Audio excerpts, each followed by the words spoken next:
Sergei Lavrov a reçu à Moscou le président en exercice de l'Organisation pour la sécurité et la coopération en Europe dans un contexte marqué par des divisions profondes et une méfiance croissante entre la Russie et une grande partie du monde occidental. Dès ses premières paroles, le chef de la diplomatie russe a souligné ce qu'il considère comme une crise grave au sein de cette organisation, évoquant un éloignement progressif des principes fondateurs établis à Helsinki. Sans entrer immédiatement dans les détails, Lavrov a laissé entendre que les mécanismes qui étaient censés garantir la stabilité et le dialogue en Europe sont aujourd'hui confrontés à une épreuve décisive. En présence de représentants suisses et du secrétaire général de l'organisation, il a posé les bases d'une discussion qui dépasse largement les protocoles habituels et touche directement à l'équilibre stratégique du continent européen. Ce qui s'est dit dans cette salle ne concerne pas seulement des diplomates ou des institutions. Il s'agit d'une confrontation de visions, d'un débat sur la légitimité, sur la confiance et sur le rôle réel des organisations internationales dans une période marquée par la guerre en Ukraine et par la détérioration des relations entre la Russie et l'Occident. Lavrov a évoqué des divergences fondamentales, des attentes brisées et la nécessité de reprendre un dialogue diplomatique concret. En parallèle, la délégation suisse a insisté sur l'importance de maintenir des canaux ouverts, affirmant que cette organisation appartient à tous ses membres et qu'elle peut encore jouer un rôle dans la recherche d'une issue au conflit. Dans ce message que nous vous présentons maintenant, vous pourrez entendre et comprendre le sens profond de cette rencontre, les intentions exprimées et les signaux diplomatiques envoyés dans un moment critique. Bonjour à tous, je suis Victor, depuis l'Afrique du Sud.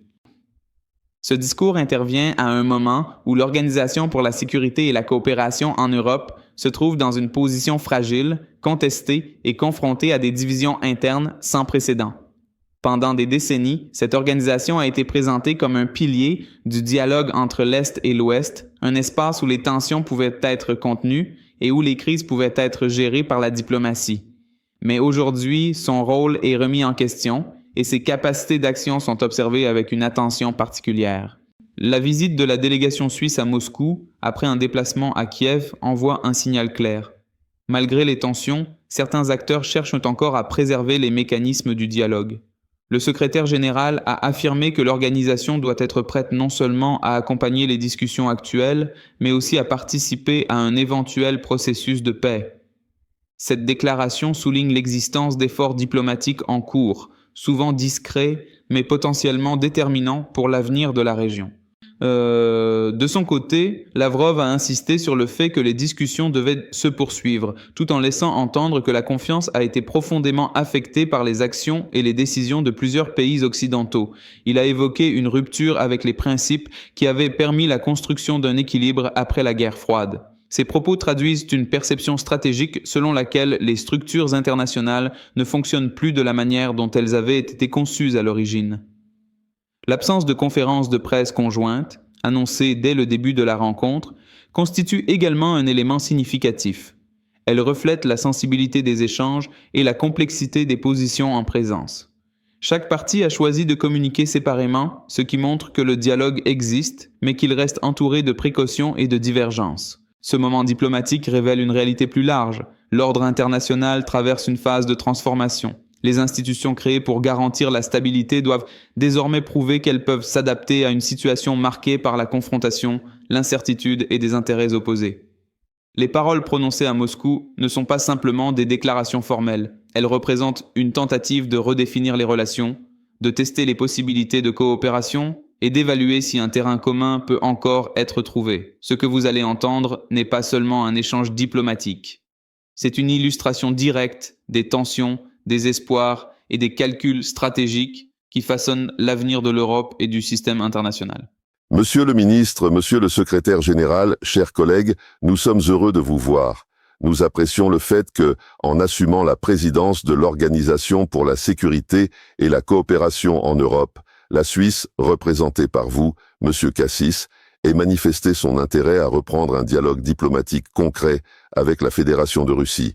Et bien sûr, la participation à nos négociations de monsieur le secrétaire général, monsieur Sinirlioğlu, apportera davantage de substance à cette discussion, qui devra inévitablement porter sur les processus globaux affectant si négativement l'Organisation pour la sécurité et la coopération en Europe. Je ne m'attarderai même pas sur des exemples détaillés montrant comment l'OSCE s'est retrouvée dans la crise profonde actuelle, confrontée à une réelle menace d'autodestruction.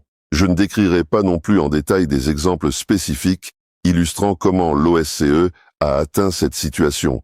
La raison est très simple, le départ radical de la majorité des pays occidentaux des principes élevés consacrés dans l'acte final d'Helsinki et dans les déclarations adoptées lors des sommets ultérieurs de l'OSCE.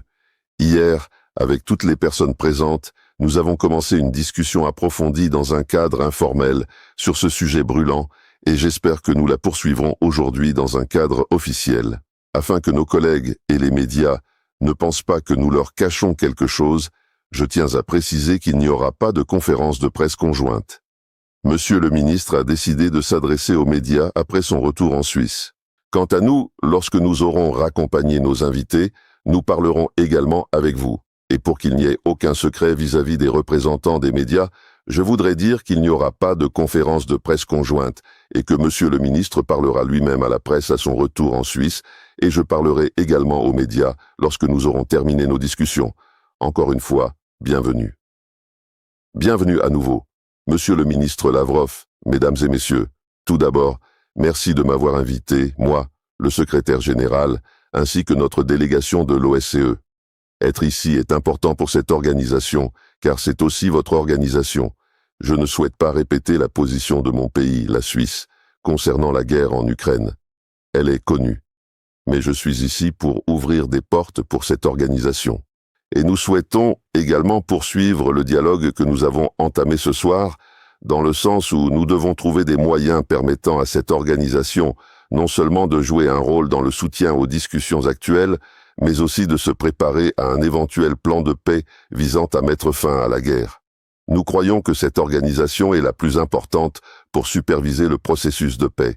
Dans ce contexte, nous avons visité Kiev et l'Ukraine cette semaine, et nous avons fait preuve de la même ouverture envers l'Ukraine qu'envers vous aujourd'hui. J'espère que nous aurons une approche constructive dans notre dialogue afin de trouver des moyens de mettre fin à la guerre.